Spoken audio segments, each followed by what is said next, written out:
Hello बच्चों, स्वागत है आप सबका मैथ्स न्यूज सॉल्यूशन में। और आज हम पढ़ेंगे इंट्रोडक्शन टू ट्रिग्नोमेट्री।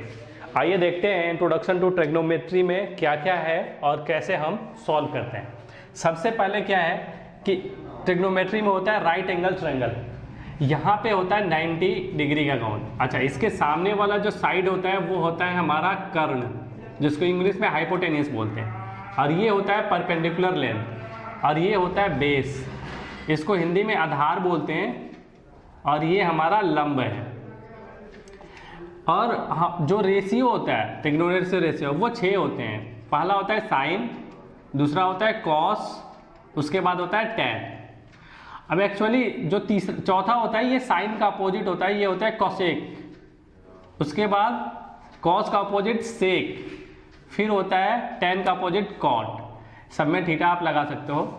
ये 6 रेशियो होते हैं जिसके आधार पे ये सारा क्वेश्चन हम करते हैं। अब क्या है कि 90 के सामने वाले को बोलते साइड को बोलते हैं कर्ण। ये कर्ण, लंब और आधार में रिलेशन क्या होता है कि h² बराबर में pa² प्लस ba², राइट। ये होता है हमारा।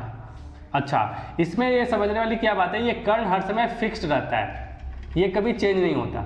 लेकिन जब ये लंब और आधार, ये बेस और परपेंडिकुलर हाइट, ये चेंज होता है जब आप एंगल C लोगे तो C के सामने वाली साइड हो जाता है परपेंडिकुलर, और जब आप एंगल A लोगे तो A के सामने वाला साइड हो जाता है ये परपेंडिकुलर। यानी कि ये B P हो जाता है और P B हो जाता है, डिपेंड करता है कि आपने कौन सा एंगल लिया।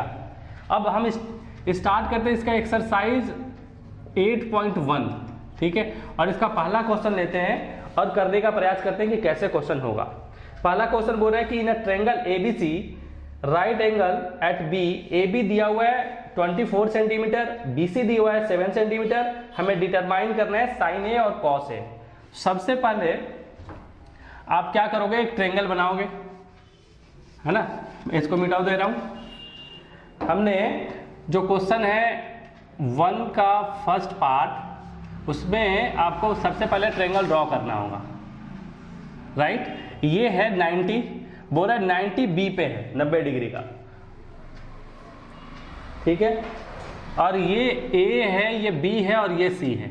अब मैंने आपको बताया था कि 90 के सामने वाला जो साइड है वो हो जाएगा हाइपोटेनियस यानी कि कर्ण, और ये होगा लंब और ये आधार है, ठीक है। अब आपको दिया हुआ है AB 24 सेंटीमीटर है, तो AB कौन सा है, ये, इसका वैल्यू दिया है 24 सेंटीमीटर, आप यहाँ पे लिख दो। उसके बाद दिया हुआ है BC 7 सेंटीमीटर, तो ये BC है, इसका कितना वैल्यू है, 7 सेंटीमीटर। सबसे पहले आप AC का वो फाइंड आउट करो। तो आपने देखा था ये H, ये B और ये P, इन सब में रिलेशन था। आप जानते हो कि कर्ण स्क्वायर बराबर होता है आधार स्क्वायर प्लस में लंब स्क्वायर। अब आप ये AC फाइंड आउट कर रहे हैं ना, तो AC² बराबर क्या हो जाएगा, आधार कितना है 7, तो 7 का स्क्वायर, लंब है आपका 24 का स्क्वायर हो जाएगा। AC² इक्वल टू 7 का स्क्वायर 49 होगा, 24 का स्क्वायर होगा 576।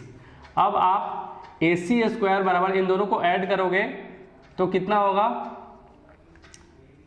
625। अब यहां से स्क्वायर हटेगा तो इस पे आ जाएगा रूट, ये होगा 625। अब रूट इसका निकलेगा, इसका होता है 25 सेंटीमीटर, 625 का ये फाइंड आउट करोगे। उसके बाद आपसे पूछ रहे हैं कि आपको फाइंड आउट करना है साइन A। अब आपको क्या ध्यान देनी है कि एंगल कौन सा बोल रहा है, A, तो A एंगल ये लेंगे। अब इसके सामने वाला जो साइड है वो अब क्या हो जाएगा, लंब हो जाएगा, ये परपेंडिकुलर हो जाएगा। तो परपेंडिकुलर हमारा कितना है, अच्छा साइन A बराबर होता क्या है, ये होता है हिंदी में यदि बोलो तो लंब बटे में आधार, इंग्लिश में बोलोगे तो परपेंडिकुलर अपन में बेस, P/B। तो यहाँ पे हम देख लेंगे P कितना है 7, चूंकि A ले रहे हैं तो A एंगल से देखेंगे वो हमारा परपेंडिकुलर होगा। अभी अब आपका बेस दिख रहा है, लेकिन चूंकि A ले रहे हो तो ये क्या हो जाएगा, परपेंडिकुलर हो जाएगा। तो ये इसका वैल्यू लिख दो आप 7, और बेस अब ये हो जाएगा, तो इसकी वैल्यू 24 है।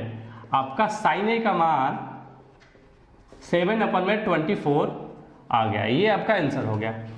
सिमिलरली आप पूछ रहे हैं कॉस A, तो कॉस A बराबर क्या होता है, ये होता है आधार बट्टे में सॉरी, साइन ए बराबर होता है लंब बट्टे में कर्ण, तो यहाँ पे आप कर्ण लिखोगे और कर्ण की वैल्यू कितना आया है 25, यहाँ पे 25 लिखोगे।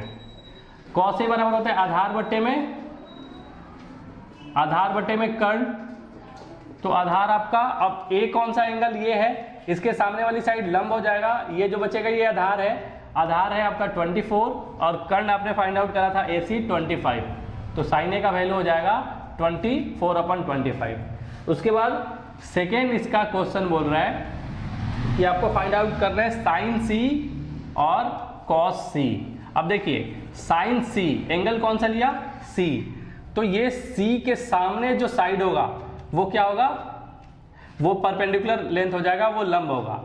अब सबसे पहले साइन सी बराबर होता क्या है, ये होता है लंब बटे में कर्ण, इंग्लिश में बोलोगे परपेंडिकुलर अपॉन हाइपोटेनियस, ठीक है। और चूंकि C बोल रहा है एंगल, तो C के सामने वाली जो साइड होगी वो हो जाएगा परपेंडिकुलर, तो परपेंडिकुलर हाइट 24 है और ये जो हाइपोटेनियस है ये तो फिक्स है 25, तो यहाँ पे आप 25 लिख दोगे, ये हो जाएगा आपका साइन सी का वैल्यू। सिमिलरली कॉस सी निकालना होगा आपको, तो वही सी के सामने वाला ये लंब है, हमें आधार चाहिए, चूंकि कॉस सी बराबर होता है आधार बट्टे में कर्ण, दैट मीन्स की बेस अपॉन में हाइपोटेनियस, तो आधार ये सी लंब है, इसको छोड़ के ये आधार है हमारा, आधार का वैल्यू 7 है, तो ये हो जाएगा 7/25, ये हो जाएगा आपका आंसर। तो फर्स्ट 8.1 का फर्स्ट क्वेश्चन ये था। इसी तरह हम जितने सारे ट्रिगो हैं उसके सारे का रेशियो हम चाहे तो फाइंड आउट कर सकते हैं। यहाँ तक देखने के लिए आप लोगों का बहुत बहुत धन्यवाद। Thank you so much.